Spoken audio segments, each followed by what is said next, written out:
Hello, mga moms, momshies, girlies. Nandito tayo ngayon. Itatry natin ang ating bagong camera. Gen Z.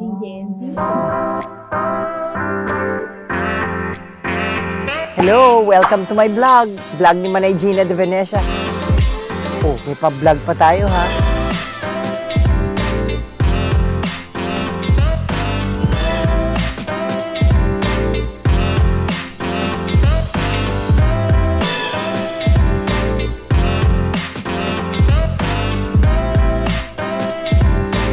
Girl Power! Happy Women's Month! Masanto si Agyo ed si namin, mga inararaw kong kabalayan, ed 4 distrito, mga ka-G.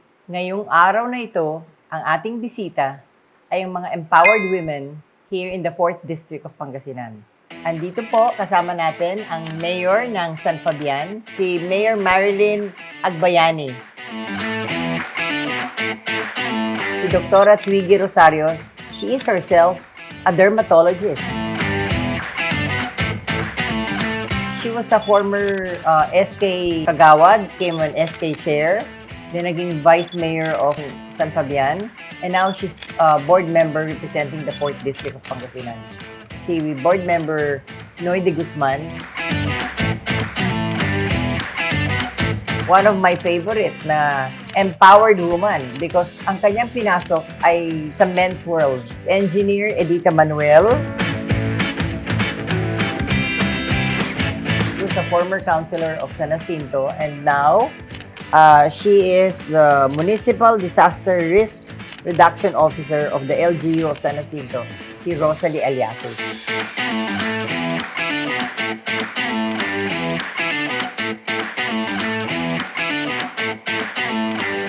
What inspired you to be the woman you are today? Siguro yung strength na nakita ko sa mother ko. So siya ang naging inspiration mo. Yes, siya po yung inspiration talaga. Pero alam mo, Mayora, nakita kita in action, no? When I went with you to the market of San Fabian, kilala mo lahat, at saka inaalam mo kung anong problema nila. Iisa po ang layunin ng isang public servant po. Yung tumulong sa kapwa. Now let's hear from Dr. Twiggy. Hello Ninang and Happy International Women's Month sa lahat ng kababaihan na nanonood. Well, for my inspiration, I would say also my mom and most especially my mother-in-law, the late Corazon Bautista Rosario. I saw already in them that they were very much in control of their lives, of their careers. My mom being businesswoman and my mother-in-law was the supervisor, division supervisor of Pangasinan DepEd 2, and both did all those jobs while raising children and also keeping a happy family. Hindi ba kayo nagkakaroon ng professional jealousy ni Mayor Ming because you have your own career as a doctor? No, Ninang, never. That never happened to us. We're both supportive of each other. Yun ang sikreto. Mga momshies, mga girlies. Now let's go to our next guest, si board member Noy de Guzman. And finally, magkakakolab na tayo sa young term. Sabi nga ni Kong Tof, di ba? Heart. Oh, can you tell us about your story? Excited po ako, ma'am, and magkakakolab po tayo. And very timely because Women's Month. I grabbed the opportunity. Yung lolo mo naging mayor ng San Fabian, naging vice mayor. So, why not magkaroon naman ng babaeng public servant sa family? And then, yun, from SK, Sangkuniang Kabataan, I rose to being a board member. And now let's go to one of my favorite na empowered woman because ang kanyang pinasok ay mahirap. It's a men's world. Can you tell us about your story? Paano ka nag-umpisa? Naging inspirasyon ko na pag gumagawa sila ng bahay at tatay ko, kaya nagustuhan kong maging engineer. Nakapasa ako ng board exam.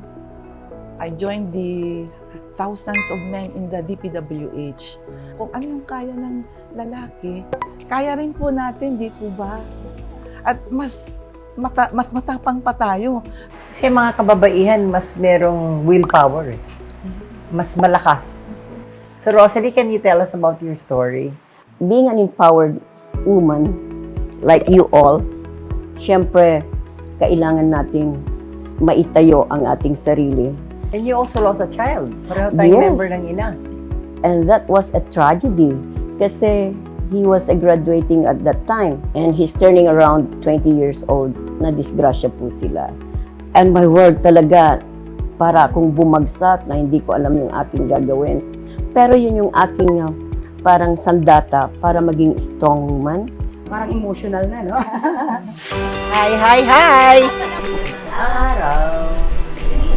May dalang liwanag. Yan ang kanyang... Tara, tara tayo sa ating upuan.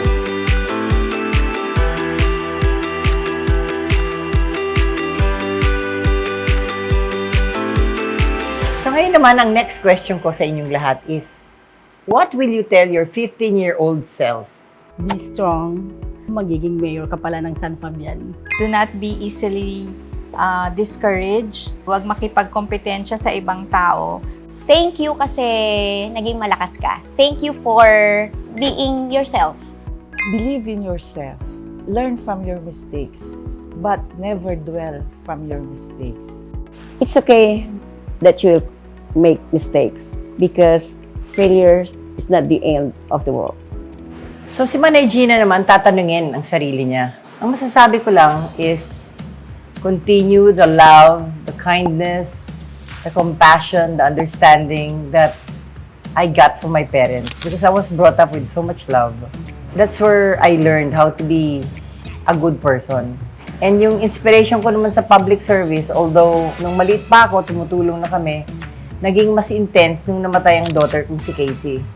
Because I've realized that life is short. You only have now. And any way you can pass, do your best because you will never pass that way again. So that when my time comes to meet our Maker, I can say that I left this world a better place. So thank you sa ating mga ka-G na kasama natin ngayong umagang ito. And all your stories were really inspiring. And I hope ma-inspire natin lahat ng mga nanonood sa atin. And continue the good work you're doing. And I'm sure you all have good hearts. You will reach greater heights in whatever endeavor you pursue. Thank you very much.